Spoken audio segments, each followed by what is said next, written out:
Hello, all. This is Dr. Karen Jackson, and I wanted to welcome you to episode 6 Stories on a Train.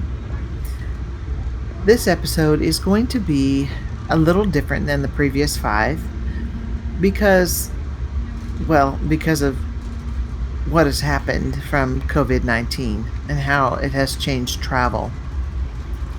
I've been home most of the time. My husband and I curtailed our travels for a while, and now I feel like it's time to get back to the podcast and back to the the business of telling people stories. But I'm still curtailing my train travel. It's October 17th, 2020 right now. So I want to interview people who are on the train, and no matter where they are. I know a few people who take the train to work, and I know a few people who enjoy train travel. So uh, I'm going to try it. And so instead of a long train trip, this is going to be a series of stories, and I'm going to hear what people have experienced, maybe while we're not right on the train. So here we go. This is episode 6, Stories on the Train.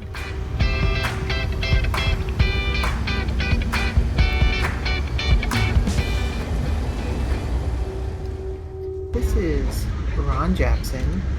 He is my husband, and we usually travel together on a train. And so for this first COVID-19 edition of Stories on the Train, I'd like to ask him about his experiences and what he likes about train travel. Hey, Ron. Welcome to the podcast. How are you doing? Hello. It's great to be here. First time I've been interviewed. Awesome. Well, this is going to be nothing formal. I just want to ask you about train travel and what you like about train travel. Well, in this time of COVID-19, it's a lot easier to keep your distance from people, and I think it's one of the safer modes of transportation now. In the past, I think we all thought more about how to get someplace quickly. I think now, people are looking more closely at how to get someplace safely. Well, that's good. So that's why you choose it over other methods, I guess? Well, I've always liked getting the travel more so than getting someplace. And with a train, you get to see a lot of the countryside. On a plane or other modes, buses, you really don't get the same snail pace and looking and enjoying the scenery as you do on a train.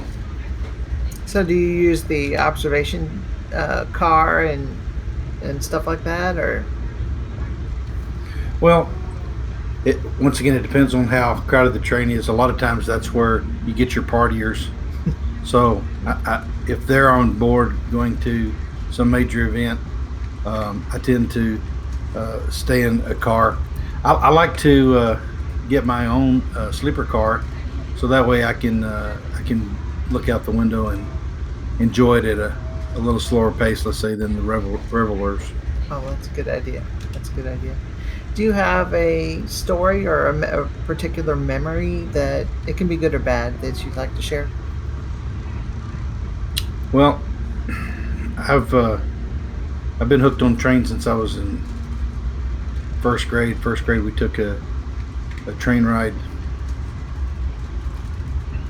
and I've always tried to get back to that same feeling of that first train ride. That's awesome. That's awesome. It's not often that we get the opportunity to relive or try to recapture our first memory. And that's just great that's wonderful to think of, that you had that wonderful experience when you were in first grade and you remember it all these years later. That's beautiful. I hope teachers understand how important those little field trips to the zoo, or field trips to ride the train, or a field trip with your class to go somewhere. Even though, as through the years as an educator, we always took our students to the Bob Bullock Museum in Austin for Texas history, our fourth graders. And uh, I never, this really has an impact on me because I know that some students never get out of their own city. So the opportunity to go somewhere on a field trip in public education is invaluable and will have an effect on many students even years later. So thank you again for listening, and thank you, Ron, for joining us on episode number 6, Stories on the Train, the first COVID-19 edition. And I really appreciate you taking the time, and thank you, listeners, for taking the time to listen. Thanks again, and if you've enjoyed this, please share it. I really appreciate you. I'll see you at the station.